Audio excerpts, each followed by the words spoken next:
The Cowboys and Broncos could be in hot water. Thanks for stopping by ESPN.com. I'm Diana Rossini.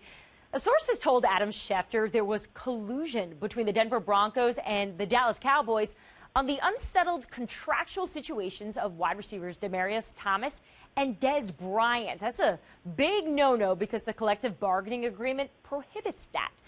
Joining me now is NFL national reporter Kevin Seifert. Kevin, how serious are the allegations against these two teams right now?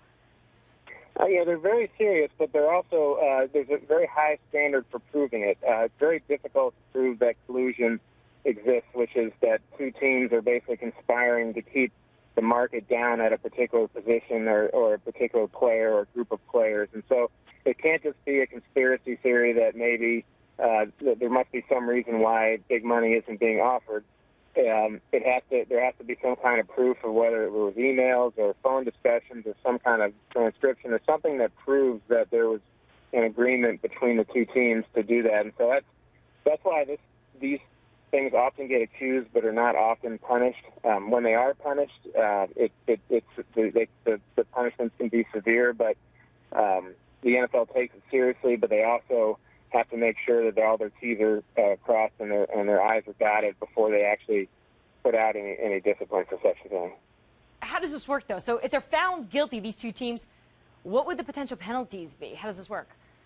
Yeah, there can be all different kinds of based on the severity. They can take salary cap space away. They can take draft picks away. That's happened before. They can punish them with fines or a combination of all three. That's typically the avenues that the NFL has in its offices there in its back pocket to punish teams that are not following either salary cap rules or negotiating rules or the collective bargaining agreement. So, and again, it would have to be not only documented and very proven, but also determined to have a level of severity that would bring the NFL to do that. But certainly those are the main options that the NFL could pursue if it, in fact, found that the collusion had happened. Yeah, we'll see if we get there. But the deadline for each player to sign a long-term deal is Wednesday. What do you expect to happen with each player? Well, there's optimism. There's been optimism here that there would be a agreement before then for both teams. I think John Elway seemed pretty confident earlier in the year that he'd get something done with Demaryius Thomas, and there were some recent reports that suggested Dez Bryant and the Cowboys were nearing a deal, and maybe this collusion thing is the one last hurdle to get through, and maybe it will.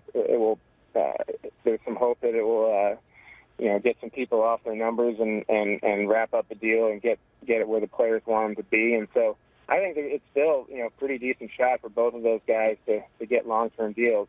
Often deadlines are what force these deals to happen, and there's no reason to do a deal today if the deadline isn't tomorrow. So I would say that as we get closer and closer, the chances would increase, and we'll see if they can finally strike something before that clock ticks 12. Yeah, we will see if these deals will set the new receiver market. Kevin, thank you so much for being with us, and thank you for stopping by ESPN.com.